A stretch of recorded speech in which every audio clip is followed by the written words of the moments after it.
Hello, everybody. Welcome to Two Bye Guys. Welcome back. It's a new season. We're trying some new things, but we're here with an old friend. He's new to this podcast, although I appeared on his podcast last maybe 2 years ago. It's called Detoxicity. He hosts and produces it. He is also a life coach like me, a mental health and sexuality educator, a music executive slash record nerd. Welcome to Two Bye Guys, Mike Joseph. Hi. Thank you for having me, Rob. How are you? I'm good. I'm good. So exciting to have you on this podcast. So we're trying something new today, which is a crossover episode. Yeah. Uh, we already recorded it, and now you're hearing it out of order. So we're gonna get to introduce Mike a little, and then you'll hear the crossover episode that will be on both pods, where we really got into some plant medicine stuff since we connected over that online recently. So stay tuned for that. But Mike, welcome. Why don't you tell us a little more about yourself and your podcast and how and why we connected? Take it from Sure. there. Thank you.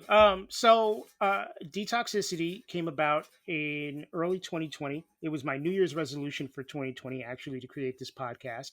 And it came together as a result of the work that I'd been doing in the mental health arena, talking about my experiences with depression and anxiety, post traumatic stress, hospitalizations, like all that sort of stuff. And also, for a while, I was a co host of a podcast called Life on the Swing Set, in which I discussed swinging and polyamory and, my sexuality and sort of the evolution of that. And, sort of on a tertiary level, I was also a member of a men's group here in New York City. Um, and I kind of just put all those three things together and was like, this is something that people want to talk about. People want to talk about masculinity. They want to talk about how it relates to sexuality. They want to talk about how it relates to physical health, mental health, family relationships, aging, all that stuff. I have a background in radio. I've done podcasts before. Why don't I just start a podcast? And I was like, well, how the fuck do I find people? And the initial plan was to, buy a little dictaphone, a little tape recorder, and run around New York City and record people, which Uh-huh. is how Detoxicity started Hmm. in January and February of 2020. Perfect And time to start an right. in-person podcast. And then March 2020 happened, and I was like, oh, we need to go back to the drawing board.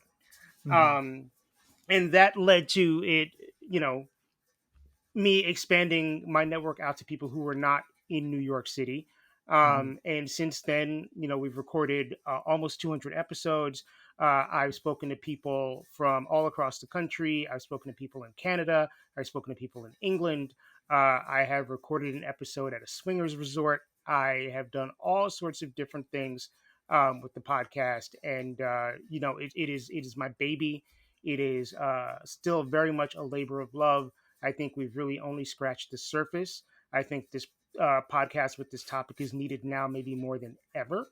Yeah. I really just hope to keep it going. As long as people are willing to talk, I'm willing to listen. Cool.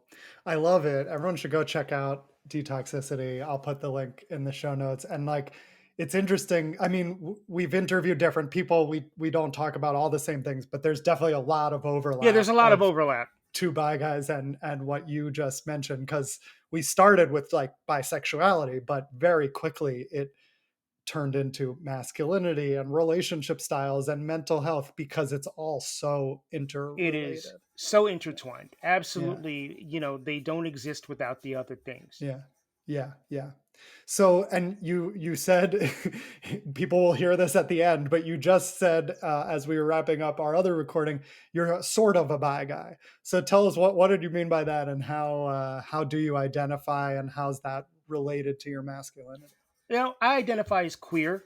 Um, I uh, most of my sexual relationships and pretty much all of my romantic relationships have been with women or with men. I'm sorry.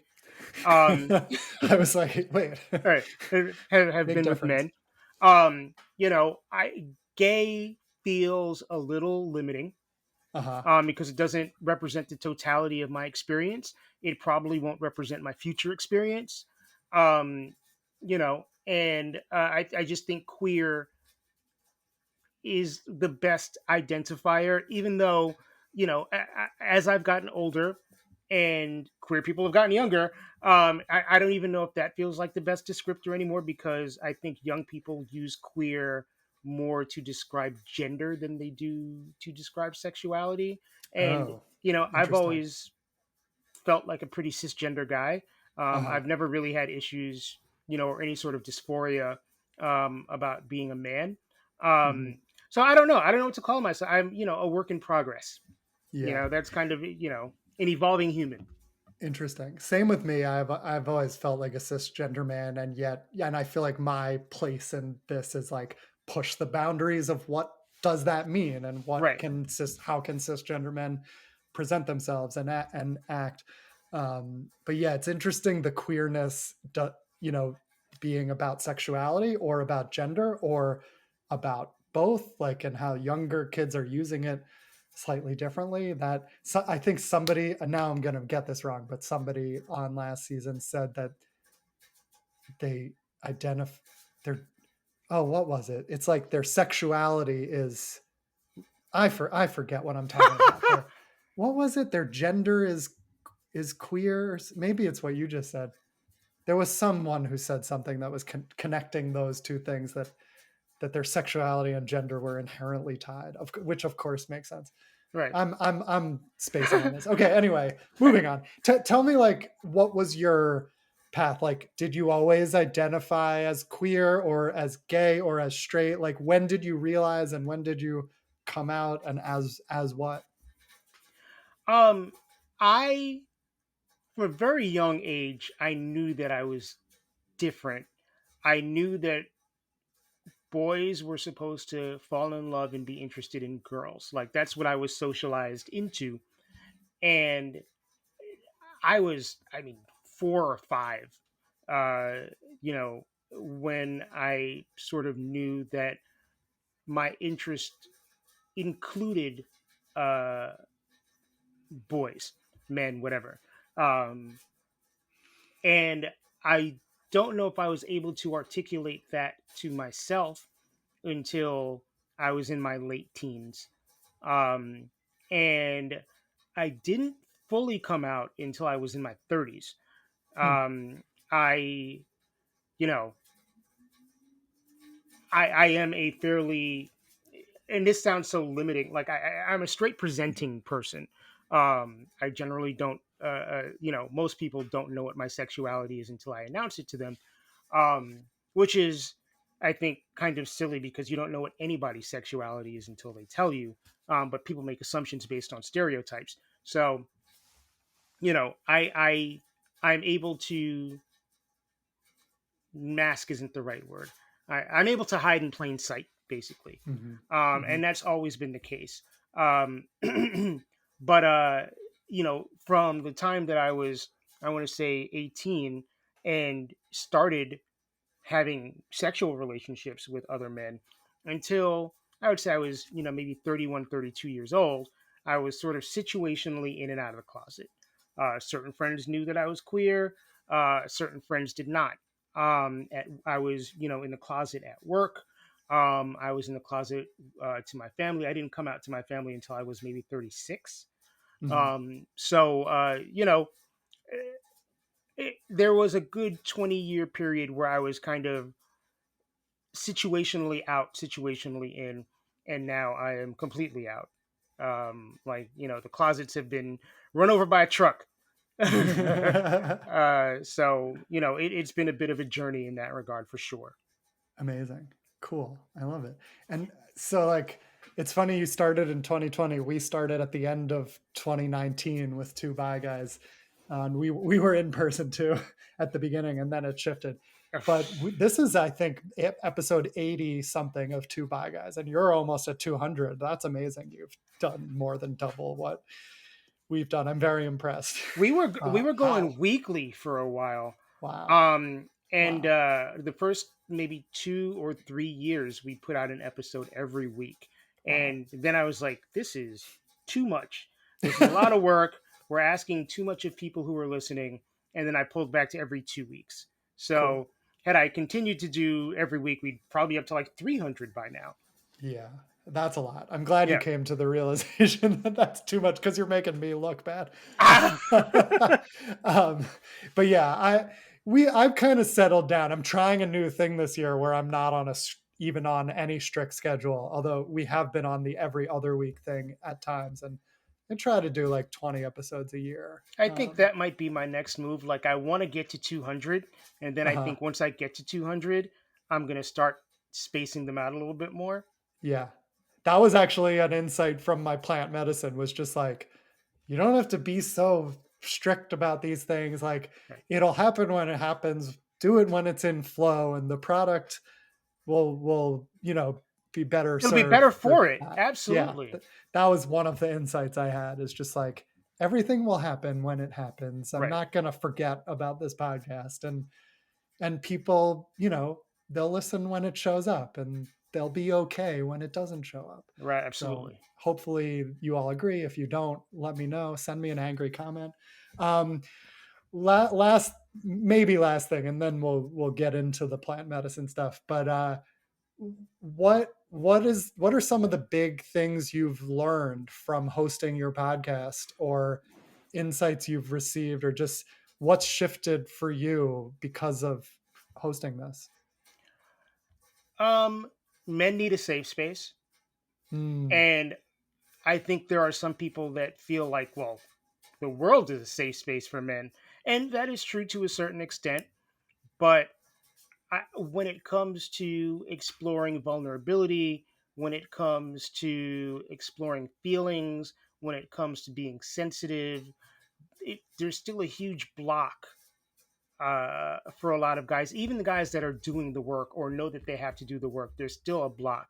Yeah. And I feel like it's really important for men to have a safe space with other men to be able to explore things that are going on in their lives, in their brains, in their bodies, without fear of judgment from society, judgment from family, judgment from their partners, that any kind of judgment.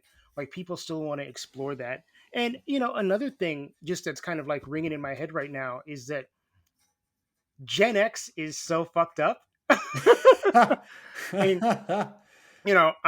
I'll be 49 in a couple of months, and I am firmly Generation X, and I feel like we got stuck with boomer ideals, and now we're sitting watching Gen Z do all these things with like gender and capitalism and sexuality, and have the freedom to push back on these things and explore all these things in a way that I personally, and I don't think a lot of people like me could have even conceived of, in the 80s and 90s, thanks to the globalization that's occurred because of the internet and the ability to experience different cultures virtually, and you know become aware of different perspectives and take all that stuff in.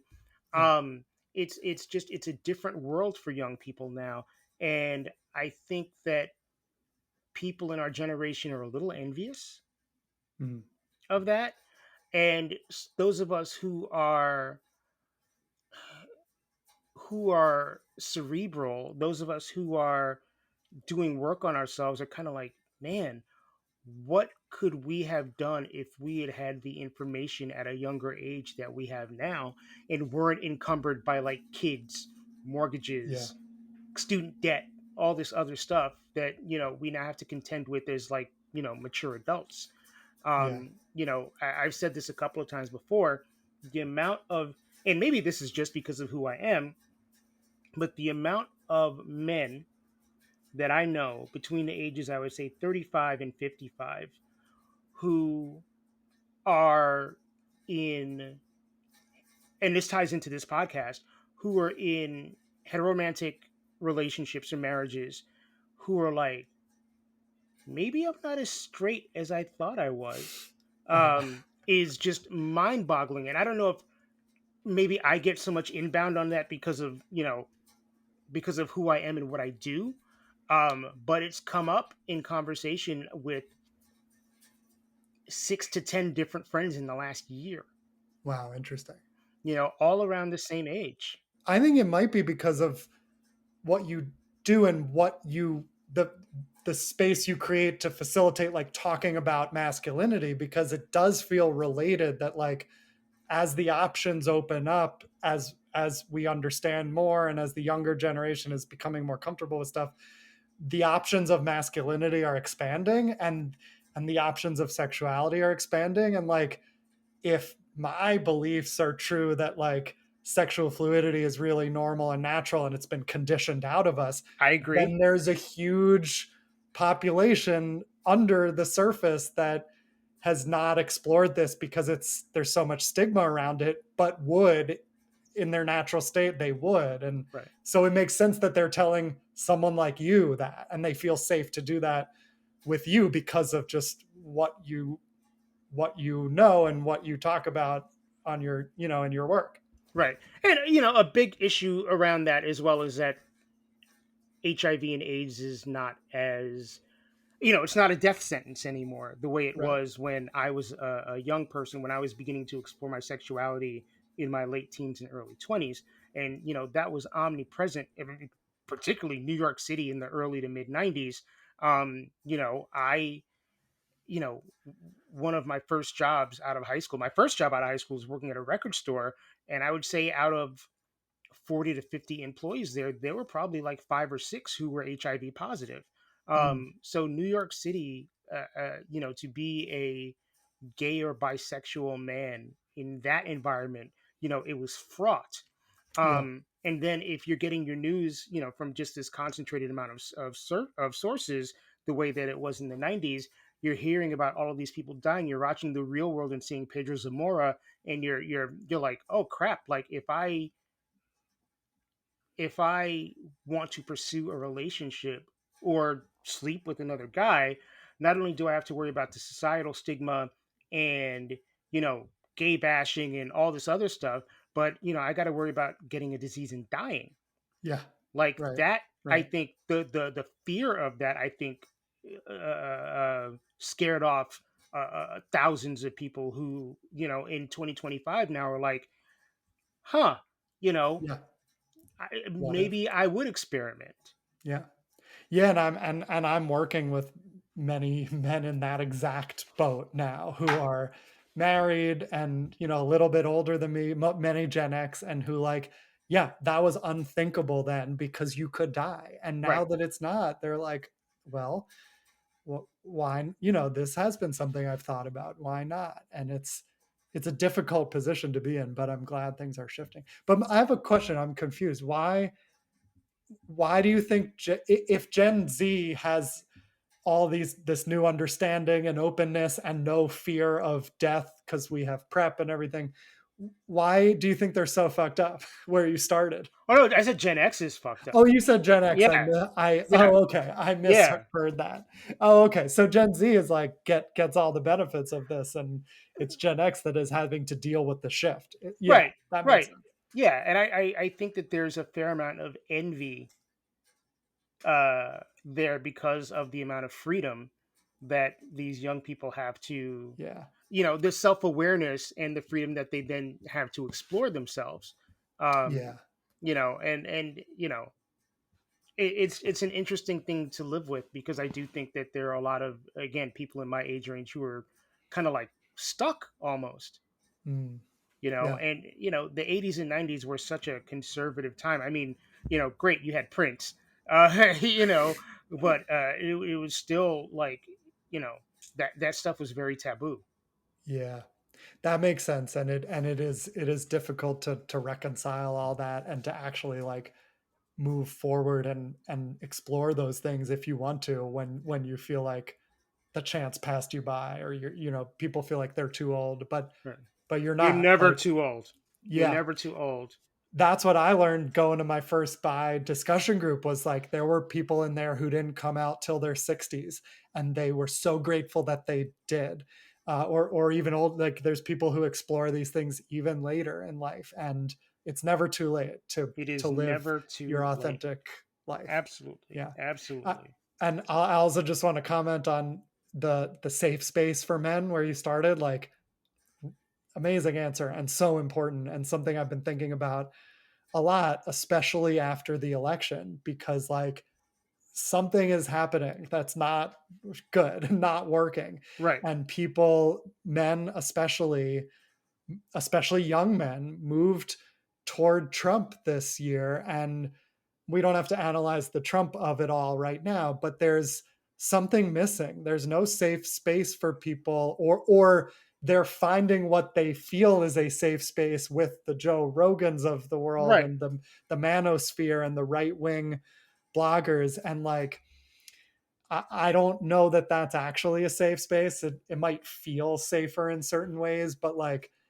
we do really need these open spaces you can be yourself. And it's been so valuable for me. And the plant medicine has really allowed me to be open and vulnerable and connect in a different way and just really get to what's inside and not feel like you have to fit in, but you can actually just be yourself. Right. So I totally agree with that. Right. Yeah. Like we said when we were speaking earlier, everybody desires community. Everybody needs community. Everybody wants community. And I do think that there are some communities that center people who are disenfranchised, um, that leave men out, specifically white men, but Mm. men in general as well. And I think as a result of feeling like they don't have a voice, rightly or wrongly, these men have all sort of moved over to the dark side when there was a chance when they could have been saved. And that Right. is such like a delicate line to walk. And Yeah. I don't have a solution for that. I don't have an answer for that, but I think it's important to acknowledge that. I don't either, but that's exactly the question I've been asking myself since the election is like, what is that space where we can listen to men and validate men and give them a chance to be brought in, as opposed to like where they're going, which actually I think is like counterproductive. I mean, we could get into this for hours, but like, it is a tightrope, exactly what you said. Like, where is the lane, um that, like, what is it that we need to explore to bring these men into the kind of work we're doing, that's free and open and loving. But right now they're not coming this way, they're being pushed They're that way. being And there's pushed in many the other things, direction. Right. that liberal progressive queer communities have done to, that inadvertently push them. That Right. wasn't the intention, but it has had the effect of pushing people away. And actually, I am looking for ways to bring Bring them. You got to bring them straight back in. straight men, or straight quote, Uh, back in. Yeah. Like, what are those ways? And I don't know the answer either, but it's exactly the question I think that's on my mind lately. Yeah. Yeah. Cool. Well, we'll end there for now, and we'll transition into our chat for detoxicity and about plant medicine. So yeah, we'll be right back after this.